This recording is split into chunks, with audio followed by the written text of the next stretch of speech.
بیت کہیں اور ہونا چاہیے تھا. کہتے ہیں میں عشاء کے بعد سویا تو حضرت صاحب مجھے خواب میں ملے، خواب میں، اور فرمانے لگے مولانا جب آپ مرید ہوئے تھے تو آپ اس جانب بیٹھے تھے، اس کونے میں آپ تھے، اتنے لوگ آپ سے پہلے تھے، اس حال میں آپ مرید ہوئے تھے، اور جہاں تک بات چیت کرنے کی بات ہے تو آپ نے جو دل میں سوچا تھا وہ میں نے آ کے آپ کو بتا دیا ہے. پھر بھی بڑی ضرورت ہو تو میرے صاحبزادے کا نمبر لے لیں اور فون کر لیا کریں، بات ہو جایا کرے گی. کہتے ہیں یہ ابھی بات ہو ہی رہی تھی کہ میرے دروازے پہ دستک ہوئی تو میری آنکھ کھل گئی. میری آنکھ کھلی تو میں پریشان ہوں کہ نمبر تو ملا نہیں. ایک انجینئر صاحب میرے محلے میں رہتے تھے، فرماتے ہیں وہ شام کو میرے پاس آئے اور کہنے لگے مولانا سنا ہے آپ حضرت مفتی اختر رضا صاحب سے مرید ہو گئے. میں نے کہا ہاں. تو کہنے لگے میں ان کے مدرسے میں کام کر کے آئے ہوں، میرے پاس ان کے بیٹے کا نمبر ہے، چاہیے آپ کو؟ نمبر ہے چاہیے؟ کہتے ہیں نمبر مجھے وہ شام کو گھر آ کے دے گئے. اب جب میں آستانہ نور پہ بریلی شریف ملنے کے لیے حاضر ہوا تو میرے دل میں خیال آیا، جب میں اندر گیا نا تو میرے دل میں خیال آیا حضور خواب جو آئی تھی اتنی بھی جلدی کیا ہے، ذرا ٹھہر جائیے، آپ ملے جو تھے تو صاحب نمبر بھی دے ہی جاتے. میرے دل میں خیال آیا تو السلام علیکم کے بعد حضرت کہنے لگے مولانا مجھے تو جلدی کوئی نہیں تھی، آپ کے دروازے پہ دستک ہو گئی تھی، مجھے تو کوئی جلدی نہیں تھی، آپ کا دروازہ بجنے لگا تھا، مجھے تو جلدی کوئی نہیں تھی لوٹنے کی. ہر مشکل دی کنجی یارو ہاتھ مرداں دے آئی، اور مرد نظر کرے جس ویلے مشکل رہے نہ کائی.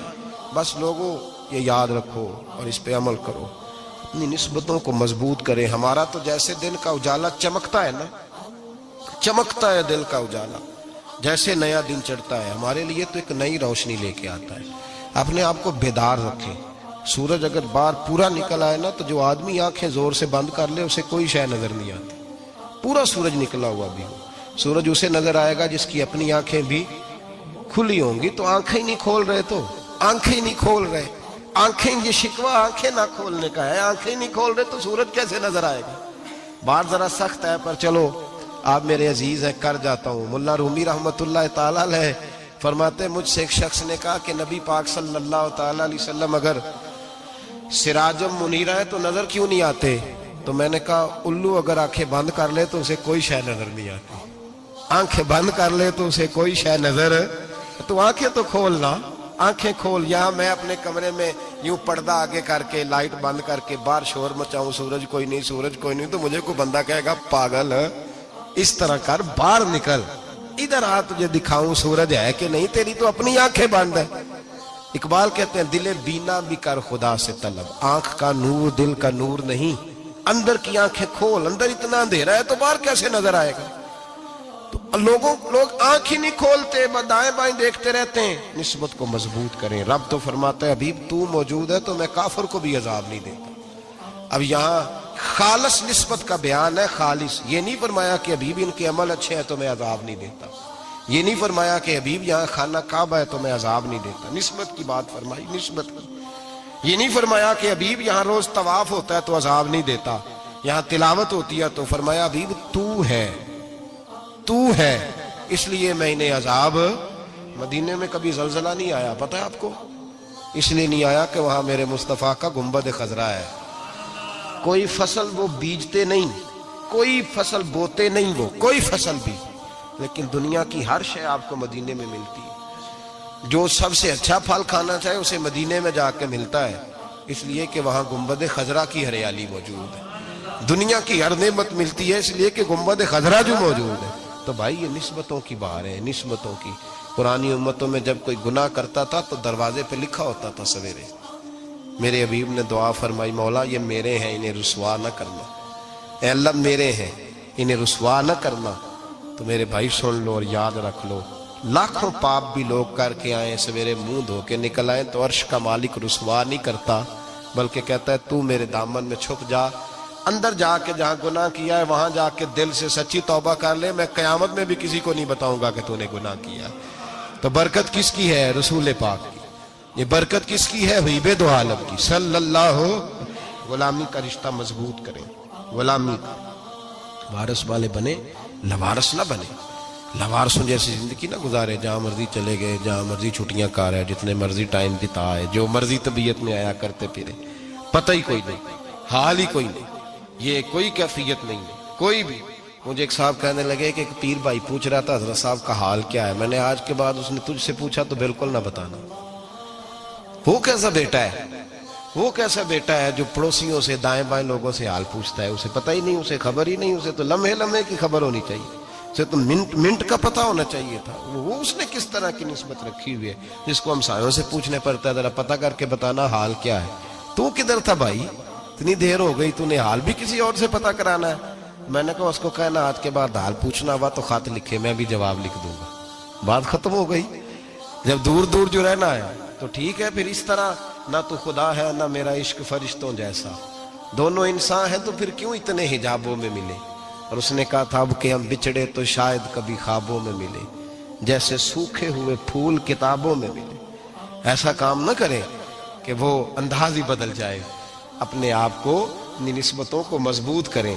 اللہ تبارک و تعالیٰ سے دعا اور التجا ہے کہ اللہ کریم ہمیں نسبتوں کی مضبوطی عطا فرمائے, اور اللہ تبارک و تعالیٰ ہمیں یہ توفیق دے کہ ہم سمجھ جائیں اس بات کو کہ اصل بات ہے کیا, اور اصل کی مضبوطی کتنی ضروری ہے, اصل تک پہنچنا کتنا ضروری ہے. اور یہ بھی یاد رکھیں, اماں جب ناراض ہوتی ہے نا, جب اماں ناراض ہوتی ہے تو کہتی ہے بس نکل جاتے, فٹافٹ نکل, دوڑ جا, کوئی تعلق نہیں. ابا بھی کہتا ہے آج آیا تو ٹانگیں توڑ دوں گا, حال ہی کوئی نہیں.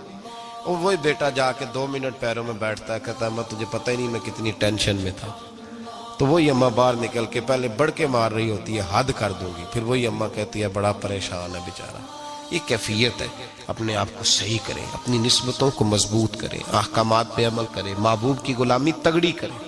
یہ جو سستیاں ہیں, کوتاہیاں, ان کو دور کریں.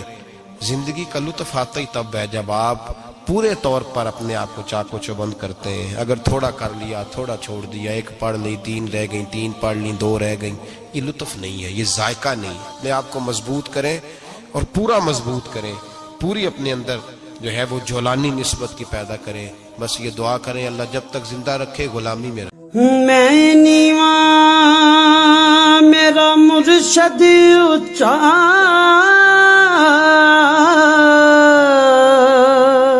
تے میں اچیاں دے سنگ لائی.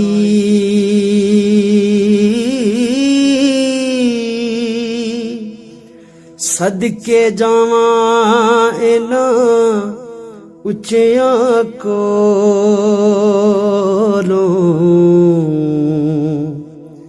جنہاں نیویاں نال نبھائی.